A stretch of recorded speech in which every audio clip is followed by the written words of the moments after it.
The Roman Empire was like a great storm that couldn't be stopped. It moved across lands, crushing those who tried to stand in its way.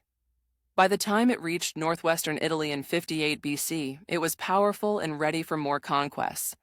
This is when Caesar decided to lead a campaign against Gaul, which became one of the largest military efforts of the time.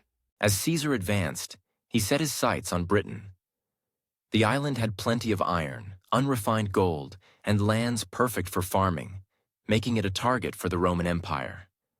The Celtic Britons lived there, warriors who painted their faces to look fierce before battle. Despite frightening the Romans with their wild appearance, Caesar's attempts to conquer Britain didn't lead to much lasting success. After Caesar's campaigns, Britain faded from Rome's immediate plans. The failed attempts left an impression that further efforts might not bring much gain. However, this changed with the death of Camulodunum. His passing marked a new chapter for the island and caught Rome's attention once more. Caesar's earlier conquests had sowed seeds of unrest among tribes, and it left a tense silence across Britain. Camulodunum's two sons, Caradocus and Togodumnus, took this moment to act against Rome. They were fiercely anti-Roman and decided to raid allied tribes. Their actions were bold and threatened Rome's sense of control over its occupied territories. The brothers sought to reclaim freedom, stirring the pot with their daring raids. This set a chain of events in motion that would eventually push Rome to take decisive action. Caradocus and Togodumnus were strategic in their approach. By targeting Roman allies, they hoped to weaken. Hello everyone. I'm starting uploading videos to my main channel. I think you will find very precious knowledge about language acquisition there. Link is in the description. Rome's influence and showcase the vulnerability of the Roman Empire. Their campaigns posed a significant challenge as they moved quickly and left destruction in their wake.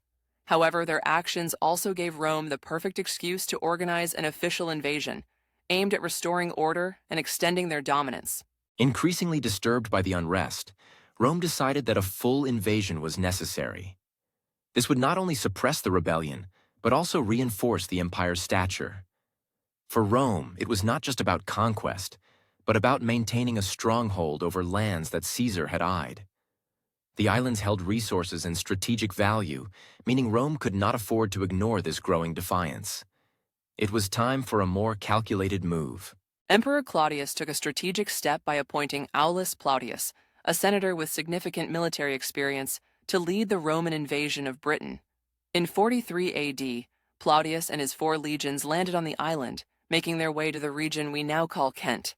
It was a well-organized operation, and the Romans were determined to bring the Britons under their control. Once the Roman legions arrived, fierce battles erupted near the Medway River.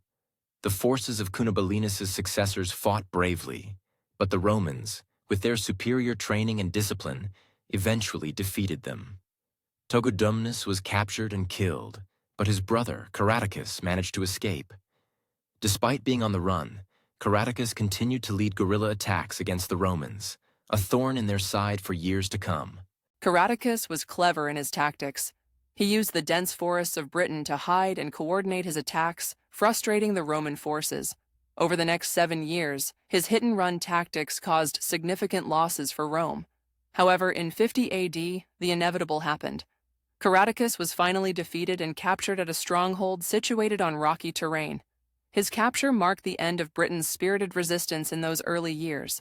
Amid this turmoil, a local leader named Prasutagus saw an opportunity. He allied himself with Rome and was able to rule his tribe independently, as long as he paid tribute and supported Rome. This alliance allowed him to maintain some autonomy and hoped that with time, his family would gain the favor of Rome and perhaps even citizenship. Unfortunately, these hopes would later prove to be a false dream. As we delve further into our story, let's talk about Nero, the emperor who shaped much of Rome's history in his distinct way. Nero's rise to power in 54 AD was marked by a ruthless streak. To secure his position, he did away with potential threats, including his own mother and stepbrother. This drastic move showcased his nature and set the tone for his rule, which was both harsh and authoritative. Nero wasn't just influencing the empire in Rome. His impact rippled outwards to the distant territories like Britain.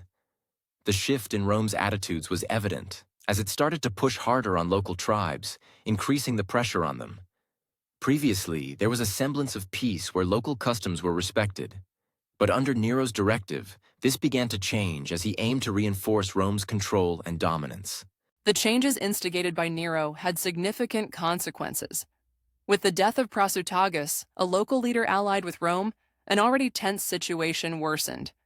Prasutagus had hoped that by leaving part of his lands to Nero and the rest to his family, he could secure their future within the Roman framework. However, Rome's disregard for such wishes only added to the rising tensions. The governor, Caius Decianus, played a cruel role by blatantly taking the lands that Prasutagus wished to leave to his family. He acted upon Rome's legal stance that women could not inherit, leaving Boudica, Prasutagus's wife, without claim to her own lands. This illegal seizure did not sit well with Boudica, and it became the catalyst for what would soon unfold.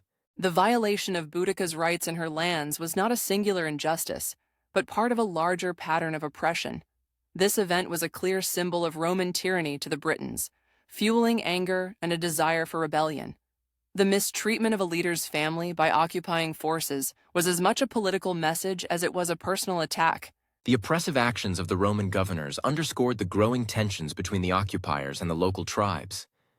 The British tribes were not blind to these injustices, seeing them as signs of the empire's growing cruelty. Boudica's humiliation, a public spectacle meant to solidify Roman dominance, instead sowed the seeds of resistance among the Britons. Following the death of King Prasutagus, Boudica faced a harsh reality when Claudius Decianus, the Roman governor, arrived to claim the lands left in her husband's will. The Romans did not recognize her rights, as women were not entitled to inherit property. This led to a brutal confrontation with the Romans, who publicly flogged Boudica and assaulted her daughters. The humiliation felt by Boudica was overwhelming and deeply personal. Caius Decianus justified his actions through Roman law, dismissing Boudica's rightful claim. This cruelty was emblematic of Rome's oppressive control over Britain, igniting a fire in Boudica to fight back. Her spirit attracted those who shared her pain, each person nursing their own grievances against Roman tyranny. Underneath the surface of daily life, a storm was brewing as Boudica began to rally support from various tribes, united in their suffering and anger. Meanwhile, Gaius Suetonius Paulinus was leading military campaigns against the Druids on the island of Anglesey. The Druids were spiritual leaders for the Britons, deeply respected and revered. Attacking them was a strategic move by Rome to weaken Britain's cultural backbone. Paulinus was fierce and strategic, renowned for his past successes in subduing rebellious tribes. He intended to further solidify Rome's command in Britain through these decisive actions, unaware of the rebellion forming in the shadows. For Boudica, this attack on the Druids was the final insult. It was time to fight back and reclaim her people's freedom. The oppression and brutality that Rome displayed had made many Britons ready to rise, driving them to join Boudica in her cause.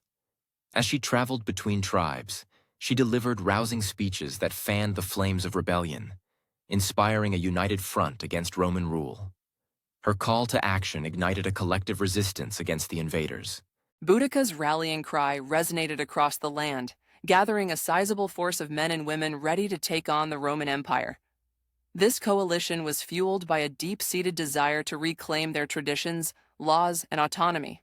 Boudica became a symbol of defiance, standing boldly against the might of Rome.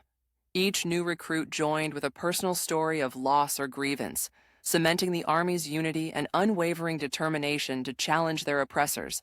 The air was thick with anticipation as tribal leaders pledged their warriors to Boudica's cause. It was a historic moment where traditional rivalries were set aside for the common goal of freedom. The Britons, though disparate before, found a common enemy in Rome and especially in the oppressive laws it enforced. This movement was not merely military.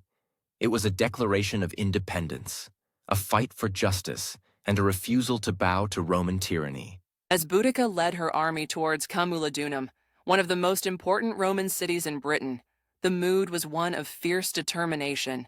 The city, lacking defensive walls, was vulnerable and symbolized the Roman presence in the region. Boudica and her followers were driven by the anger and injustice they had suffered. The destruction of Camulodunum would be a powerful message to the Romans, showing that the Britons would not be easily subdued. Without proper defenses, the Roman citizens in Camulodunum could do little to protect themselves. The city faced Boudica's forces, who swept through, burning buildings and exacting revenge on Roman settlers. This destruction reflected the deep-seated resentment against Roman rule. The message was clear. The Britons would no longer tolerate Roman dominance and mistreatment. The city's fall marked a pivotal moment in the revolt, shaking Roman confidence in their control of the island. Next on the march was Londinium. Founded as a major trade hub, the city was prosperous but left undefended. As news of the attack on Camulodunum spread, fear gripped the Roman colony. Despite Gaius Suetonius Paulinus's presence, he lacked enough troops to defend Londinium effectively. Recognizing the danger, he strategically retreated, prioritizing the gathering of his forces over the city's defense. This decision left Londinium at the mercy of Boudica's army, causing panic among its inhabitants. Boudica's forces moved into Londinium with the same determination, leaving a trail of destruction. Buildings were set alight, and those who could not flee faced the anger of the Britons. The devastation of such an important city underscored the power and resolve behind the revolt. This showed that the Britons could challenge Roman might directly. The loss of Londinium exposed the cracks in Rome's ability to manage its territories and maintain order. After Londinium, Boudica's army pushed towards Verulamium. Like the cities before, it was ill-prepared for the onslaught that followed.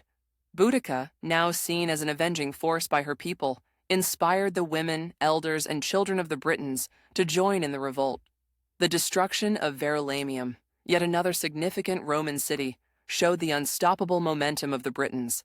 The rebels' victory here further emboldened their spirit and desire to resist Roman control. The widespread destruction across these cities had a devastating impact on the Romans and those loyal to them. The loss of life and property was immense, causing despair among the Roman settlers. These assaults served not only as physical victories, but also as psychological blows to Roman pride and authority. The Britons' success demonstrated the capacity of a united front against an oppressive regime, creating a wave of fear in the hearts of Roman officials. As we move towards the final chapter of Boudica's story, let's paint the scene of the decisive battle at Watling Street. Here, the Roman army, though outnumbered, was meticulously prepared. Under the command of Gaius Suetonius Paulinus, the Romans positioned themselves in a narrow battlefield, a strategic choice that would limit the advantage of the larger Briton army. Their discipline and formation were unmatched, showcasing the peak of Roman military strategy. On the other side, Boudica's army was a mix of warriors driven by anger and a desire for revenge. Their numbers were impressive, but their lack of organization became a clear disadvantage. As they charged towards the Romans, it quickly became evident that their bravery could not compensate for the tactical shortcomings. The chaotic nature of their approach, combined with the limited space, impaired their ability to fully utilize their numbers against the well-disciplined Romans. The Romans maintained their formation, using their superior armor and tactics to outmaneuver the Britons. Their repeated volleys of javelins and the locked shields of the legionnaires created a formidable defense. As the Britons pressed on, their forces became trapped by their own baggage wagons, making it easier for the Romans to inflict heavy losses. The precise execution of Roman tactics on the battlefield showcased why their empire had extended so far across the world. Despite the loss, Boudica managed to escape the battlefield. However, she was unwilling to be captured by the Romans. Choosing to end her own life, she drank poison, a tragic end for a leader who had inspired so many with her courage. Her legacy, though, lived on. Boudica became a symbol of resistance and defiance, her story resonating through history as a reminder of the struggle against oppression and the fight for freedom. Let's build on this story and stay connected. Make sure to like and comment on this episode if you found Boudica's story inspiring. And for those who want even more, become a YouTube member to receive complete transcripts of our episodes and support the making of future content. Your involvement helps keep these stories alive, so join us, share your thoughts, and let's explore history together.